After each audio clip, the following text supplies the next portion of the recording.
Hello everyone and welcome back to another episode of the Procurement and Finance Coffee Break. I'm Claire Green, your finance transformation expert, and we've elevated Richard to procurement guru.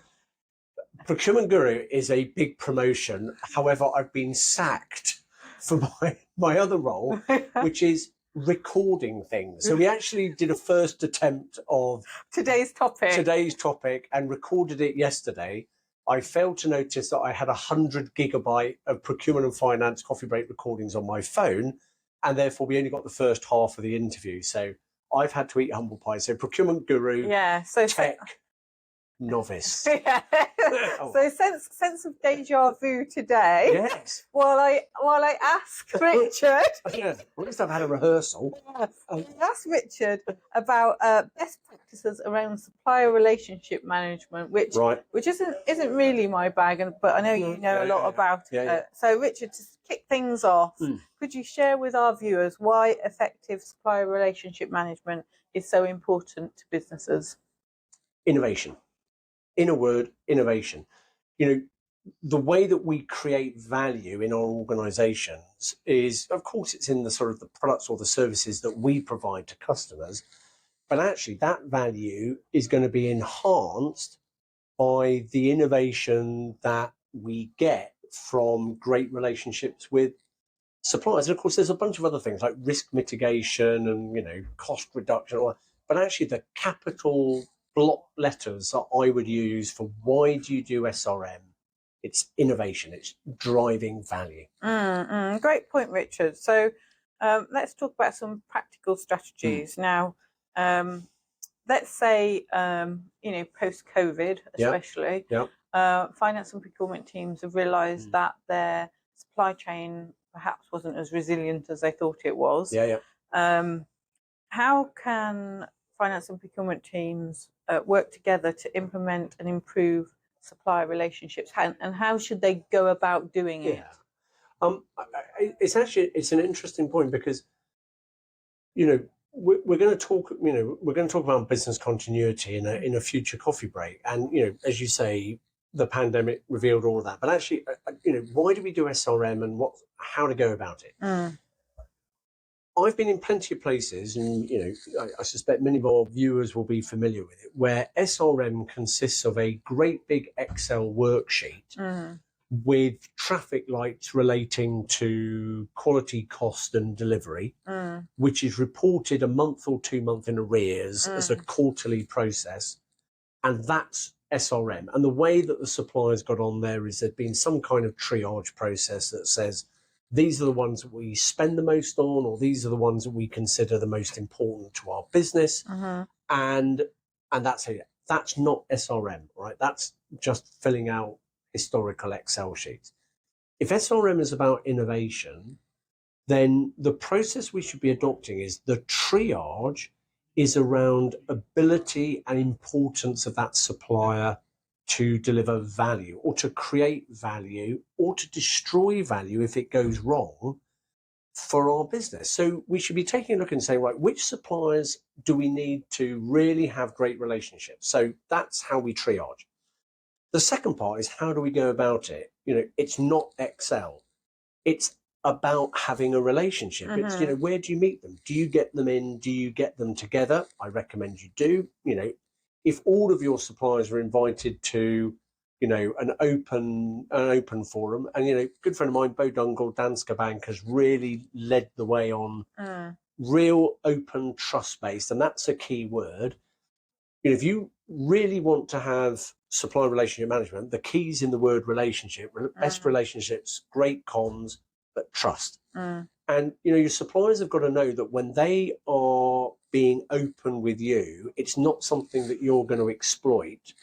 It's because you genuinely want to build the relationship so that both you and the supplier gain value and your customers gain value. So it's a different mindset from what I would call, historical discipline-based traffic light reporting. It's the exact opposite of that. It's relationship building. Yeah, and I think you also mentioned a point to me about identifying which suppliers you should try to have a better relationship with, and and how each business felt about each other. So, for example, let's say I think you mentioned like the ERP system. You might consider that's a strategic tool to the business. Yeah. And let's say it's SAP. Yeah. You think you should have a good relationship with SAP, but maybe you're not one of SAP's biggest customers. So it's about working out what the sort of parity in the relationship is. So you're right. Super important. If in procurement, if you're going to build a strategy to deliver value in a category, there are three things that you have to have: understanding of the spend, understanding of the relationship, and your business requirements from your stakeholders. And what the relationship, the two most common tools for looking at that are a Kralitch matrix and supplier preferencing. So Kralitch matrix looks at how important is the category to the success of your business and how complex is the market. Top right, strategic. So complex market, really important. And SAP would be in that box because you can't switch your ERP. Easily, no, without big transformation project. Right? Yeah. And if your ERP fails, you will fail a few days afterwards. On supplier preferencing, which looks at how attractive are you as a customer and how much value do the supplier get from you? Typically, what proportion of their revenue? Top right is core customer. They really like you. There's a lot of things that they believe is a good fit, and they make really good revenue from you as well. Now, in a relationship description, we'd say strategic category, you're a core customer, so therefore it's a tight relationship. And I'll share a link in the text. I call this married and married. What do married people do? Married people are not argue in the later stages. I'm talking about, they make plans, mortgages, children, plan holidays, talk every day, think about the future, do it. That's the kind of relationship that a strategic category with a supplier that regards you as core. Now, if you take the example of SAP, I hate to break the bad news, but like most customers of SAP, you'll be in the nuisance box. And that's not meaning it's a bad relationship. It just means that there's nothing special about it. You're just one of many customers, and they don't make a significant part of their revenue from you. Now, it's got a bad title. It's called nuisance. I prefer to call it transactional, but actually in relationship terms, they're dating. So how does a relationship work with SAP? You're married. You need it to work. It's important to you. They're dating. So if you try and make them behave like they're married, they're just going to ghost you or ignore you. Actually, what they want is once every 3 years, they want that good dinner date. They want you to renew your licenses. Yeah. So actually, the way that you would manage that relationship is focus on having a successful license negotiation. A successful dinner date. Yes. And then the rest of the time, from a procurement point of view, frankly, leave them alone and just let, the IT operations or whoever's looking after them as a customer, get on and do it. Now, in your SRM, you wouldn't put that much effort into managing the relationship with SAP because you're married, they're dating.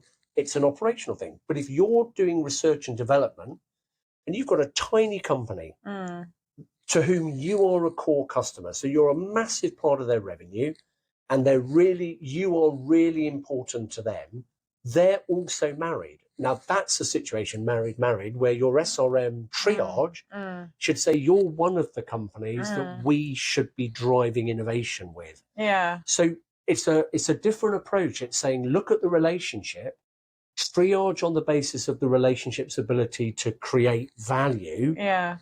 Then you're going to go. What was that matrix you mentioned? It's Kralitch and supply preference. But as I say, of course, I've got a neat little 5-minute presentation thing, so I'll put the link into the description. Yeah, but I guess it's thinking about how important is that relationship to us as a business, and what is the parity in the relationship. So, are we both dating or are we both married? Yeah, exactly. Or and you'll see the other boxes. But just like a personal relationship, the way that we manage our relationship with our partner is different to a friend, is different to a work acquaintance, is different to someone you see on your commute.